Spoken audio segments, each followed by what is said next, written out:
I always thought trust was the foundation of our marriage. Until last Thursday, when that trust came crashing down. My name is Daniel, 35, and I've been married to my wife, Vanessa, for 6 years. We had a fairly normal life: work, bills, occasional nights out, and our quiet weekends. I'm a software developer, logical and measured, while Vanessa is fiery, outgoing, and magnetic. It worked, or so I thought. The trouble started when Vanessa told me she had dinner plans. "Daniel, it's just dinner with my ex. Stop being jealous," she said, her tone sharp and dismissive. Her words hit me like ice water. "Dinner? With who?" I asked, trying to keep my voice calm. "Jake." "That's it. We're meeting at La Piazza. I'll be home late," she said, as if this were a normal, harmless interaction. I swallowed my anger. "Are you serious? Dinner alone? With him?" "Yes, I'm serious." "You're acting ridiculous," she snapped. I wanted to argue, to demand she cancel, to somehow stop what I feared might happen. But I didn't. I knew confrontation in the heat of the moment could backfire. Instead, I nodded. "Fine. Go," I said, though my stomach twisted in knots. I spent the evening in the living room, pretending to scroll through my phone, but my mind was racing. I couldn't shake the feeling something was off. Vanessa had always been playful, but this felt different, defiant, almost daring me to lose control. Around 11:30 p.m., I heard the door click and her keys jingle. I assumed she was home. Then I heard her giggle softly on the phone. My blood ran cold. I didn't need to know who she was talking to. The tone told me enough. The next morning, everything escalated. I was ready for work when I reached for the front door, only to find my key didn't work. Not just a jam, not just a stubborn lock, completely refused to turn.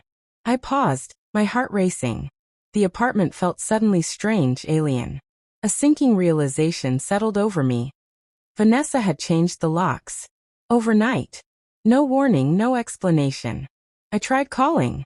She didn't pick up. Texts went unanswered. That's when I knew. Dinner with her ex wasn't just dinner. And this wasn't just about jealousy anymore. I stood at the door, my hands hovering over my useless key. Disbelief and anger mixing into a cold fury. Vanessa had literally locked me out. Her message couldn't have been clearer. "I am in control now." I grabbed my phone and tried calling again. No answer. Then a text, carefully measured. "Daniel, stop trying to control me. We'll talk tonight." Talk tonight? My blood boiled. Tonight would not come. Not until she explained. Not until she admitted what she had done. I spent the morning pacing, reviewing the events of the previous night in my mind. Dinner with her ex. The giggles on the phone. The door. Everything fit together like a puzzle, dark and deliberate. She wasn't just testing boundaries. She was breaking them. By noon, I had made a decision. I wasn't going to let her rewrite the rules of our marriage. I called a locksmith to get in, then started documenting everything: texts, missed calls, photos of the door, the lock. I knew I might need evidence if this spiraled further, and deep down I sensed it would. Vanessa finally called around 1:30 p.m. Her voice was calm, almost too calm. "Daniel? Are you okay?" "I'm locked out, Vanessa." "Care to explain?" I asked, trying to keep my composure. "Oh, that. I just needed space." "You were being overbearing last night," she replied, almost laughing. "Overbearing?"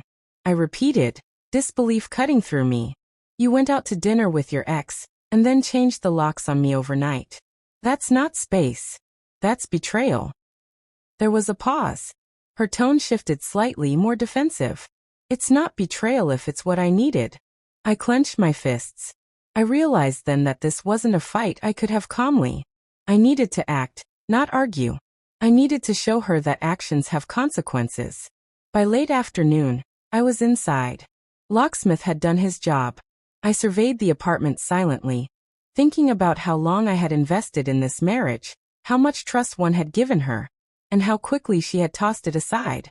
I didn't confront her immediately. I needed the moment to be calculated, precise. She was in the living room, scrolling through her phone, oblivious to the storm brewing in the man she had underestimated. I sat down across from her, letting the silence stretch. She looked up, confused. "You're home," she said. "Yes.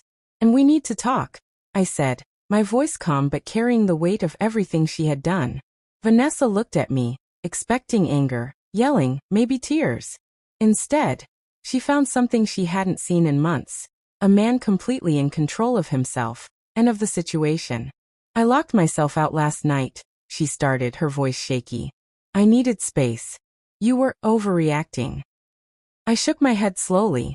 No, Vanessa. You weren't overreacting. I am not overreacting. You're redefining our marriage without asking, laughing about it with someone else, and then changing the locks on me overnight. That's not space. That's betrayal. Her lips parted, words catching somewhere between apology and defiance. Daniel, it was just dinner. Just dinner, I repeated, letting it echo in the room. You thought it was harmless, but actions speak louder than words. You chose to flirt, to exclude me, to assert control in a way that shows you don't respect the vows we made.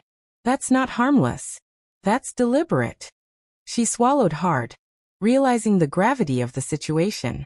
So what now? I leaned forward, keeping my voice low, steady, unshakable. Now you face the consequences of your choices. I've already prepared the papers. You'll see that the marriage we built, the trust, the years, the shared life, can't survive your disregard for it. Tears welled in her eyes. Daniel, please, it wasn't serious. I held her gaze, my own anger tempered with a strange calm. Not serious? You told me you went to dinner with your ex and laughed about it in bed. That's serious enough. I will not be part of a marriage where I'm treated as an afterthought or a punchline. I handed her the envelope. She took it with trembling hands, reading the words that would change our lives. You're divorcing me? She whispered, barely audible. Yes, I said. Not because I want to hurt you. Not because I'm angry anymore. But because I'm done being disrespected. I'm done being treated like an option. This is me choosing myself. She sank into the couch, speechless, overwhelmed by the reality she had created. I stepped back, letting her sit in the silence she had built. Walking out of that apartment, I felt a weight lift off my shoulders. The betrayal still stung, but clarity and freedom replaced the confusion and hurt. Some nights end with laughter, some end with heartbreak. This one ended with truth. And the realization that some doors, once closed, must stay closed for your own sake.